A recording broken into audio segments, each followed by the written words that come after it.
1. अभाज्य गुणनखंड के रूप में व्यक्त कीजिए। IV 5005। स्टेप 1 is to 5005 का अभाज्य गुणनखंड। 5005 को अभाज्य गुणनखंडों के गुणनफल के रूप में व्यक्त करने पर 5005 equals 5 times 1001. 1001 equals 7 times 143. 143 equals 11 times 13. अतः 5005 equals 5 times 7 times 11 times 13. Answer 5 times 7 times 11 times 13. V 7429. Step 1 is to 7429 का अभाज्य गुणनखंड।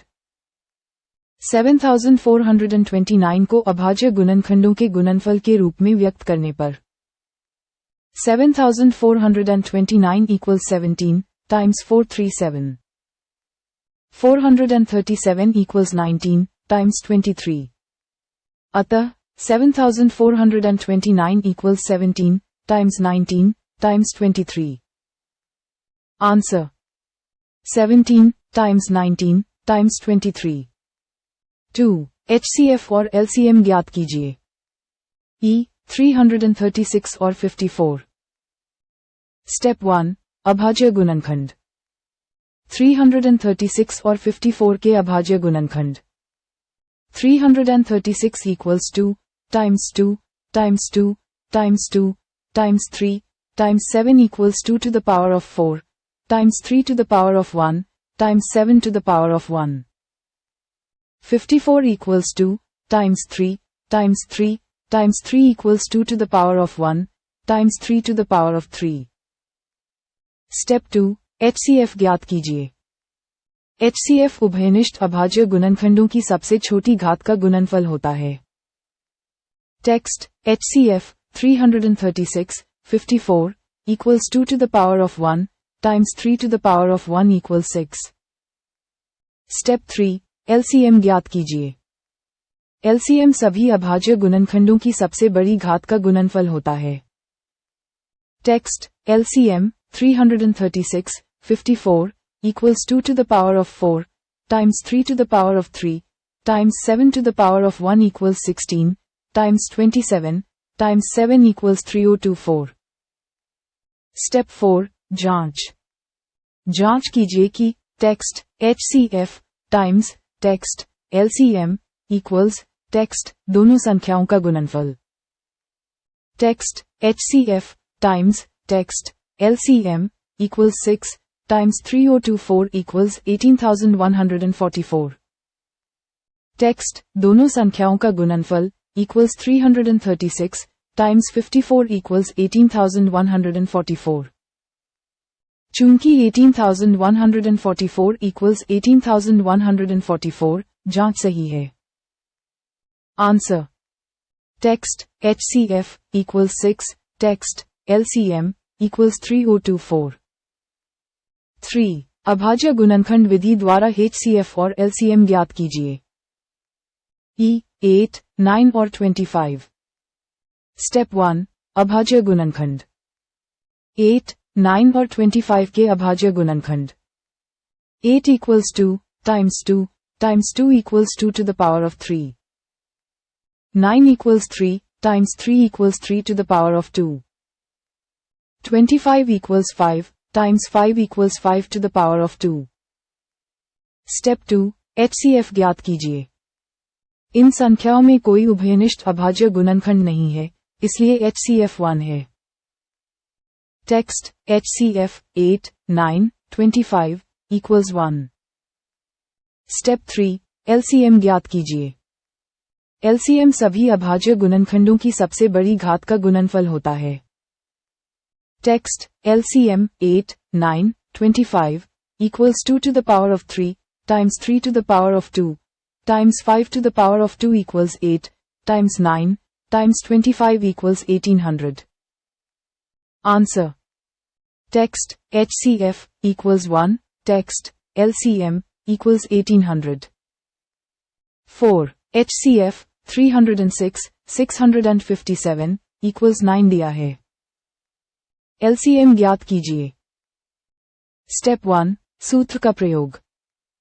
सूत्र text HCF A B times text LCM A B equals A times B का प्रयोग करने पर text LCM 306 657 equals frac 306 times 657 text HCF 306 657। Step 2, मान रखें।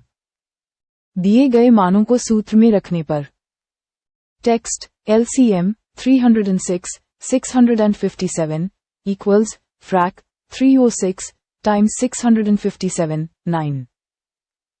Text LCM 306 657 equals 34 times 657. Text LCM 306 657 equals 22,338. Answer 22338। 5. जांच कीजिए कि क्या किसी प्राकृत संख्या n के लिए संख्या 6 कैरेट n अंक 0 पर समाप्त हो सकती है। स्टेप 1, शर्त। कोई भी संख्या जो अंक 0 पर समाप्त होती है वह 10 से विभाज्य होती है, जिसका अर्थ है कि वह 2 और 5 दोनों से विभाज्य होनी चाहिए। इसलिए उसके अभाज्य गुणनखंडों में 2 और 5 दोनों होने चाहिए। Step 2 is to 6 caret n के अभाज्य गुणनखंड। 6 कैरेट n के अभाज्य गुणनखंड ज्ञात करने पर 6 caret n equals 2 times 3 caret n equals 2 caret n times 3 caret n। Step 3, निष्कर्ष। 6 कैरेट n के अभाज्य गुणनखंडों में केवल 2 और 3 शामिल हैं, 5 नहीं। अंकगणित की आधारभूत प्रमेय के अनुसार किसी भी संख्या के अभाज्य गुणनखंड अद्वितीय होते हैं। इसलिए 6 कैरेट n कभी भी 5 से विभाज्य नहीं होगी। आंसर नहीं, 6 कैरेट n कभी भी अंक 0 पर समाप्त नहीं हो सकती है क्योंकि इसके अभाज्य गुणनखंडों में 5 शामिल नहीं है। 6. व्याख्या कीजिए कि 7 times 11 times 13 plus 13 और 7 times 6 times 5 times 4 times 3 times 2 times 1 plus 5 भाज्य संख्याएं क्यों हैं? स्टेप 1, पहली संख्या। पहली संख्या 7 times 11 times 13 plus 13 है।